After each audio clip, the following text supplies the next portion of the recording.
Friends, ఇప్పుడు మనం breakfast లో మార్నింగ్ పూట తినే కొన్ని టిఫిన్స్ మీద ఒక ఫన్నీ రివ్యూ అయితే చేద్దాం. First one, idli. ఇడ్లీ అనంగానే మనకు ఫస్ట్ గుర్తుకొచ్చేది చాలా రకాల ఇడ్లీలు ఉంటాయి. ప్లెయిన్ ఇడ్లీ, రవ్వ ఇడ్లీ, మళ్ళీ కాంచీపురం ఇడ్లీ, నెయ్యి ఇడ్లీ, సాంబార్ ఇడ్లీ. ఇడ్లీలు ఇన్ని రకాలు ఉన్నాయి, కానీ ఏం తినాం. మనం ఎప్పుడైనా కొంచెం గట్టిగా నాలుగుంటాడైతే కొంచెం గట్టిగా వెళ్ళి టిఫిన్ చేసేవాడు లెక్క అయితే అన్న ముందు రెండు ఇడ్లీ అన్న అంటాడు. అక్కడ అన్ని టిఫిన్లు ఉన్నా కానీ వెయ్యి తిండు ముందు రెండు ఇడ్లీ తినంగానే అప్పుడు మనం బజ్జీ తిన్నామా, దోశ తిన్నామా, పూరి తిన్నామా, ఇవన్నీ మెయిన్ కోర్సులోకి వస్తాయి. కానీ ఇడ్లీ మాత్రం ఎప్పుడు మెయిన్ కోర్సులోకి రాదు. అదేంటో మరి, ఇడ్లీ ఎప్పుడు సైడ్ డిష్. మరి ఇడ్లీ హెల్త్ అంటారు కూడా, ఆయిల్ ఉండదు కదా, ఏముండదు కదా, ఆయన మెయిన్ కోర్స్ అవుతుంది, ఆయన సైడ్ డిష్. ఇప్పుడు తమిళనాడులో చూసుకుంటే సాంబార్ ఫేమస్ అంటారు. ఈ ఇడ్లీలో సాంబార్ లేని వాళ్ళు ఇడ్లీ తినరు. చట్నీ చూడకపోతేనేమో అది వాటర్ చట్నీ. తమిళనాడు ఆ రకంగా ఉంటది. మన దగ్గర ఇడ్లీ గట్టి చట్నీ, అబ్బా ఉంటే అది ఇరక్కొట్టేయచ్చు. సాంబార్ అంటే ఇంకేముంది, ఇంకా సాంబార్ ఇడ్లీ తిన్నామా వెళ్ళిపోయామా, అలా ఉంటుంది అనమాట. ఇడ్లీ ఇడ్లీ అంత ఫేమస్ అనమాట. ఎక్కడైనా కానీ మన సౌత్ ఇండియాలో మాత్రం ఇడ్లీ అనగానే ఫస్ట్ గుర్తుకొచ్చేది, ఏ హోటల్కి వెళ్ళినా కానీ ఇడ్లీ లేని హోటల్ అంటూ ఉండదు. ఆఖరికి మన మైసూర్ బజ్జీలు కానీ, పునుగులు కానీ, గారెలు కానీ, ఇవి లేని హోటల్స్ అయినా ఉంటాయేమో కానీ ఇడ్లీ లేని హోటల్ మాత్రం ఉండదు. ఏదైనా హోటల్ ఉందంటే దాంట్లో కంపల్సరీ ఇడ్లీ ఉంటుంది. ఇడ్లీ లేని హోటల్ ఉండదు అనమాట.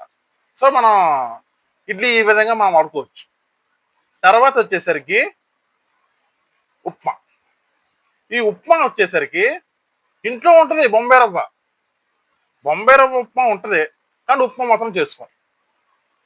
కానీ దోశల్లో మాత్రం బయటికి వెళ్తే మాత్రం ఉప్మా దోశ కావాలి, ఉప్మా పెసరట్టు కావాలి, ఇవన్నీ కావాలని అప్పుడు వస్తాయి. విడిగా ఉప్మా విడిగా ప్లేట్ ఉప్మా అన్న ఎక్కడ మీరు చూసుంటారు కూడా.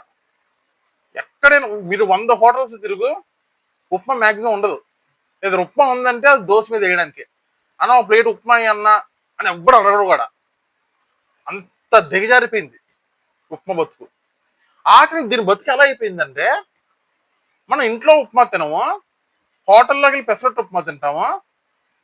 ఇంకా నీచమైన బతుకు ఏంటంటే, మనం ఏదైనా పెళ్ళిళ్ళకి కానీ, ఫంక్షన్లకు కానీ, మన లాంటి మిడిల్ క్లాస్ ఫంక్షన్స్ అండి తెలిసిందే కదా. ఏదైనా ఫంక్షన్కి వెళ్ళామంటే ముందు బ్రేక్ఫాస్ట్ గా వచ్చేది నీకు ఉప్మా. బా ఏంద్రా ఉప్మా గోళ అనుకుంటాం, కానీ పెట్టేదే ఉప్మా. ఉప్మా ఉప్మా ఉప్మా ఉప్మా మీద ఎన్నో సినిమాలు వచ్చినాయి. జీడిపప్పు ఉప్మా. ఉప్మా తినేసావు నాన్న, ఫ్యామిలీ ఫ్యామిలీ మొత్తం ఉప్మా తిని బతికేస్తున్నారు కదా. ఈ డైలాగులు ఉంటాయి ఉప్మా మీద. సో అంత ఫేమస్ అనమాట ఉప్మా మీద. మళ్ళీ ఉప్మాలో కూడా రకాలు. జీడిపప్పు ఉప్మా, టమాటా బాతు. కొంతమంది ఉంటారు, ప్రబుద్ధులు ఉంటారు కొంతమంది, ఉప్మాలో తినరు. దాంట్లో అన్నీ వేసేస్తారు. ఇంట్లో ఉన్న కూరగాయలు మొత్తం కోసి దాంట్లో వేసేస్తారు. అది ఉప్మా ఎందుకు అవుతుంది, ఏమిటో చెప్పమా అవుతుంది.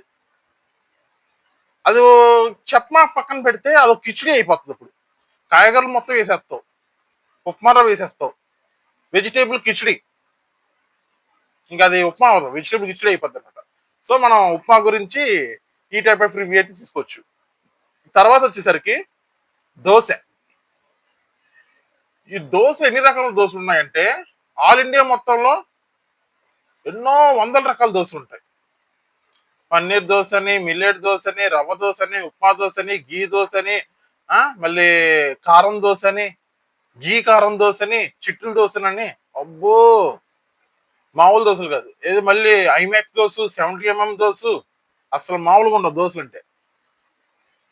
ఇంట్లో దోశ పిండి ఉన్నా కానీ మనం బయటికి వెళ్ళే దోశ తింటాం. ఏమనంటే ఎంత బాగుంటుంది దోశ అంటారు. ఆ దోశ తినడానికి ఇష్టపడతాం, కానీ ఇంట్లో ఉన్న దోశ మాత్రం తినం. ఏమనంటే బయట ఆడు క్రిస్పీగా ఉంటది, కొంచెం పెద్దగా ఉంటుంది దోశ, కొంచెం క్రిస్పీగా ఉంటుంది, చట్నీ బాగుంటది అంటారు. ఇంట్లో పిండి ఉన్నా కానీ ఎలా ఉంటదంటే దీని పరిస్థితి, ఇంట్లో దోశ పిండి ఉన్నా కానీ బయట తింటాం దోశ అంటారు. ఆఖరి చిన్న పిల్లలతో సహా అలా అలా ఉంటది అన్నమాట దోశ. ఈ దోశలో మళ్ళీ ఇంకొంతమంది ఉంటారు, ఈ దోశ అర్థమైన చెత్త చెదరం చేస్తారు. ఇంకో మసాలా దోశ అంటారు. ఆ మసాలా దోశ అనగానే ఏ బంగాళదుంప కుర్మా లాంటిది వేసి చేస్తే అది మసాలా దోశ అంటారు. ఇంకొంతమంది హోటల్స్ లో పూరి కూర వేస్తారు. పూరి కూర వేసి అది మసాలా దోశ అంటారు. మళ్ళీ ఏంది ఉప్మా మీద చీజ్ వేసి అదో cheese dosa, pizza dosa, paneer dosa, butter dosa, అబ్బో 70 దోశ చాలా ఉంటాయి దోశలతో పోల్చుకుంటే. ఈ టైప్ ఆఫ్ దోశ మనం ఫన్నీగా చెప్పుకోవచ్చు. తర్వాత వచ్చేసరికి ఇది చాలా టెంప్టింగ్ అబ్బా! ఇది చూడంగానే నోట్లో నుంచి నీళ్ళు అలా వచ్చేస్తాయి. అదే పూరి. ఎక్కడికి వెళ్ళినా కానీ ఈ పూరి మనకి ఎలా ఉంటదంటే కాలేజీలో గర్ల్ ఫ్రెండ్ లాంటిది. ఎన్నున్నా కానీ పూరి చూడంగానే అలా నోరు అలా వెళ్ళిపోతుంది అనమాట. అలా చెయ్యాలి వెళ్ళిపోతుంది. అన్న పూరి అన్న తొందరగా ఒక ప్లేట్ పూరి లేదంటే సింగల్ పూరి. ఎవడైనా కానీ ఫస్ట్ అన్ని తింటాడు. అన్ని తిన్నా కూడా తర్వాత వచ్చేసరికి అన్న సింగల్ పూరి అన్న ఆ కూర అన్న. ఇందులో విచిత్రం ఏంటంటే పూరి తింటాడు కానీ కూర మాత్రం అవ్వదు. ఇంకొంతమంది ఉంటారు పూరిని పూరిలో తినరు. పూరితో పాటు కూర వేయించుకుంటారు కదా అక్కడ బాగానే ఉంది. కూరతో పాటు చట్నీ, అల్లం చట్నీ, కారప్పొడి ఇవన్నీ కలిపి పూరీలు మిక్స్ చేస్తారు. అంత టెంప్టింగ్ గా ఉంటుంది అనమాట. మనకి టిఫిన్స్ లో టెంప్టింగ్ గా ఏదో చూడడానికి బాగుంది అని అనిపించేది మాత్రం పూరియే. రౌండ్ గా ఉంటది, పొంగు ఉంటది, ఎత్తుగా ఉంటది. కానీ 4-5 పూరీలు తిన్నామంటే కథం. దీని సాయంత్రం ఆకలేదు ఇంకా. ఫుల్ గ్యాస్ పట్టేస్తుంది, తిన్నది అరగదు, ఫుల్లీ ఆయిల్. ఈ టైప్ లో మనం పూరి అనేది మనం కొంచెం ఫన్నీ రివ్యూ చెప్పుకోవచ్చు. తర్వాత వచ్చేసరికి ఇది ఎవర్ గ్రీన్ గారెలు. దీన్ని ఇష్టపడని వాడు ఉంటే ఎవ్వడు ఉండడు. కానీ ఒరిజినల్ గారెలు ఇంట్లో తప్పితే మనకు బయట దొరకదు. కొన్ని హోటల్స్ లో గారుల్లోనే మన ఇడ్లీ పిండి దోశ పిండి ఉంటారు కదా, ఆ రెండు కలిపి వేస్తారు. దానికి ఏం లేదు, పునిగేస్తాడు కదా, అదే పిండిని పట్టుకుని మధ్యలో ఒక హోల్ పెట్టి దాన్ని గారెల్లో వేస్తాడు. పునుగులనే మన గారెల్లా అనుకుని ఫీల్ అయిపోయి తినేయాలి. ఇంకొన్ని హోటల్స్ లో చిట్టి గారెలు అని చెప్పి చిన్న గారెలు వేస్తారు. అవి ఒరిజినల్ కొంతమంది. అంటే ఒరిజినల్ పిండి రేట్ ఎక్కువ ఉంటది కదా, దాని మూలన అన్ని పునుగులు సైజులు వేయాలంటే గారెలు రేట్ ఎక్కువైపోతే అది ఆస్తం వేసుకోవాలి. చిన్న గారెలు వేస్తారు. అది మాత్రం వాస్తవం. అది మాత్రం కొంచెం ఒరిజినల్ గారెలు అని చెప్పుకోవాలి. ఇంట్లో మాత్రం గారెలు పిండి అనగానే ఇంకేం తినబుద్దోదు. గారెలు వెజిటేరియన్ తినేవారు చట్నీ తింటారు, నాన్ వెజిటేరియన్ తినేవాడు మళ్ళీ దాంట్లో ఏట మాంసం అని, కోడి మాంసం అని, అబ్బో చేపల కూర అని మామూలుగా ఉండదు గారెల్లో మాత్రం. దానికి ఒక బెజ్జం పెడతాడు. ఇదేందో కానీ గారెల్లో బెజ్జం ఎందుకు పెడతారు ఇప్పటికి తెలియదు. మామూలుగా అయితే వడ, చిల్లు పెడితే గారె, చిల్లు గారె. కానీ ఈ గారెలు కొంతమంది మన ఆంధ్రలోనే తెలంగాణలోనే కొంతమంది గారెలు అంటారు, కొంతమంది వడలు అంటారు, మినప వడలు అంటారు, మినప గారెలు అంటారు.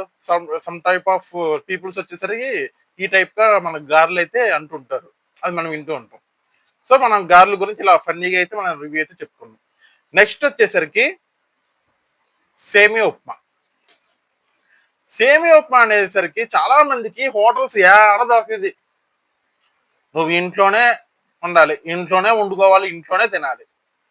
ఏదైనా హోటల్లోకి వెళ్ళి అన్నా సేమియా ఉప్మా అంటే సేమియా ఉప్మా ఉండదు తమ్ముడు. 100% ఏ హోటల్లోనూ సేమియా ఉప్మా అంటూ దొరకదు. సేమియా క్యాస్ట్ దొరుకుద్దామా కానీ మార్నింగ్ ఫోర్ టిఫిన్స్ లో సేమియా ఉప్మా మాత్రం దొరకదు. అదేందో మరి ఇది ఎలా ఉంటదంటే, ఇంట్లో నుంచి నేను బయటికి పోను, ఇంట్లోనే ఉంటా, బయటతో నాకు సంబంధం లేదు, నువ్వు తింటే చాలు, నువ్వు నీ ఫ్యామిలీ తినండి చాలు, నా బయట నాకు అవసరం లేదు. అంత ట్రస్టీగా ఉంటది అనమాట ఈ సేమియా ఉప్మా. దీన్ని తెలంగాణ సైడ్ లో మన సైడ్ బ్యాంబినో అని కొంతమంది అంటారు, ఇంకొంతమంది ఏమో సేమియా ఉప్మా అంటారు. ఇలా రకరకాల పేర్లు పెట్టి పిలుచుకుంటారు. దీంట్లో సేమియా ఉండేది కూడా ఇంకొంతమంది ఉప్మాలా చేస్తారు. మన బొంబాయి ఉప్మా ఎలా చేస్తారో అలా సేమియా ఉప్మా చేస్తారు. ఇంకొంతమంది వచ్చేసరికి ఈ బిర్యానీ దినుసులేసి అదో టైప్ ఆఫ్ ఉప్మా చేస్తారు. ఒక్కొక్కరి టేస్ట్ ఒక్కొక్కరిది, ఒక్కొక్క ప్రాంతం ఉంది. అన్ని ప్రాంతం మనం గౌరవించాలి. టిఫిన్స్ ఆ రకాలుగా మనం సేమియా ఉప్మాని మనం ఈ రకంగా అయితే చూసుకోవచ్చు. నెక్స్ట్ వచ్చేసరికి మైసూర్ బొండా, మైసూర్ బజ్జీ అని పిలుస్తారు, మైసూర్ బోండా అని పిలుస్తారు. ఇంకొంతమంది వచ్చేసరికి ఓన్లీ బజ్జీ అని పిలుస్తారు. మీరు బాగా గమనిస్తే మీలో ఎవరైనా కానీ అస్సలు సిస్సలైన మైసూర్ బోండా ఎవరైనా తిన్నారా? అరే ఇదిరా మైసూర్ బోండా అనే హోటల్ ఉంటే చెప్పండి, నేను కూడా వస్తా. ఎందుకంటే ఒక్కొక్క హోటల్లో ఒక్కొక్క రకంగా ఉంటుంది మైసూర్ బోండా. ఇప్పుడు ఇడ్లీ అయినా కానీ, దోశ అయినా కానీ అన్ని హోటల్లో ఒకే టేస్ట్ ఉంటుందేమో కానీ మైసూర్ బోండా మాత్రం అన్ని హోటల్లో ఒక టేస్ట్ అయితే రాదు. ఈ రోజు మైసూర్ బోండా కలిపి మాస్టర్ వస్తాడు, ఒక టేస్ట్ వస్తుంది. ఆ మాస్టర్ లాగా ఇంకో మాస్టర్ వస్తాడు, ఇంకో టేస్ట్ మారిపోద్ది. అదేందో గాని అది కలిపేవాడు విధానం ఏమో కానీ మైసూర్ బోండా ఇలా చూసుకోవచ్చు మనం. ఇదే మైసూర్ బోండా ఒక్కొక్క హోటల్లో ఒక్కొక్కలా ఉంటుందని చెప్పా కదా, ఎలా ఉంటుందో ఇప్పుడు చెప్తా. ఒక హోటల్ లోపల మొత్తం పిండి ఉడకదు, బజ్జీ మాత్రం ఎర్రగా ఉంటుంది. ఇంకొక హోటల్లో బయట ఎర్రగా ఉంటుంది, లోపల పిండి ఉంటుంది, బాగుంటుంది. పిండి ఉడుకుతుంది, అంత బాగుంటుంది. ఇంకొన్ని హోటల్లో బయట అంత క్రిస్పీగా అయిపోతుంది, చక్క క్రిస్పీగా అయిపోతుంది, లోపల పిండి మాత్రం ఉడకదు, నల్ల ఎర్ర కలిపి ఉంటుంది, టెంప్టింగ్ గా ఉంటుంది, కానీ లోపల పిండి మాత్రం ఉడకదు. ఇంకొన్ని వచ్చేసరికి బయట క్రిస్పీగా ఉంటుంది, లోపల మాత్రం డొల్లా, లోపల పిండి ఉండదు. ఇలా నొక్కంగానే అనిగిపోతుంది పూరి, ఎంత ఉన్న బజ్జీ ఇంత అయిపోద్ది. ఇంకొన్ని హోటల్లో బజ్జీలు నొగితే ఆయిల్ అలా వచ్చేస్తుంది అనమాట, మొత్తం లాగేద్ది. ఎంతెంత సోడా ఇయ్యాలో అంతంత చేసేస్తారు. ఇంకొన్ని సోడా ఎక్కువైపోతే సోడా గుర్తుకొచ్చింది, మైసూర్ బోండాలో సోడా ఎక్కువైపోతే అసలు మామూలుగా ఉండదు. లోపల పిండి వైట్ కలర్ పిండి కాస్త రెడ్ కలర్ పిండి అయిపోతుంది, ఎల్లో కలర్ పిండి అయిపోతుంది, ఈ రకంగా అయిపోతుంది అనమాట మైసూర్ బోండా. సో మనం మైసూర్ బోండాని ఇన్ని విధాలుగా తినొచ్చు అనమాట.